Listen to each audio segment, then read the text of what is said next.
this is a 619. So what you would do is you put your finger over the 19 and you'll see the 6.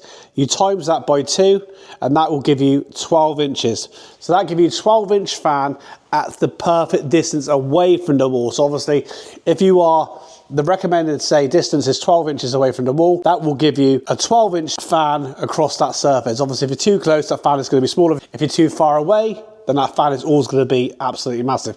So at 12 inches, you will get that 12-inch fan. So another way of looking at that tip as well and how it represents it is it would be 60 degrees, right? So that would be a 60-degree fan, which will basically work out at your 12 inches. Every number on those tips will be the same. Like every tip you use will represent the same. So moving on then to the 515, exactly, put your number over the 15 there, and then that will give you the 10-inch fan, so that is a 10. So 5 times by 2 is 10.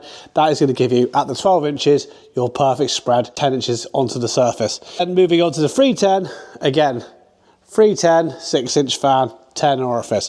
So the second number of the tip, what's the second number mean? So go back to the 619. The second number, which is 19, is the actual orifice. So it's the whole size that the paint is coming through. Moving on to the 15, a 15 orifice, so a lot smaller, and then onto the 10, a lot smaller. So in theory, for woodwork, I would be mainly using 10s, and then wall tips, you could obviously, and ceiling tips, you'd adjust it, but 15 generally for my walls, and then a 19 generally for my ceilings. But these are something you have to play about with. Certain paints might require a bigger tip. Sometimes I've gone up to a 312 for woodwork if the material is really thick, some primers. Most of the tips I bought back in the day don't get used at all, if ever. And the best advice, get started and make it less confusing. Go with your 310 for the woodwork, your 515 for the walls, and your 619 for the ceiling. Please share this video with anybody else for more helpful tips.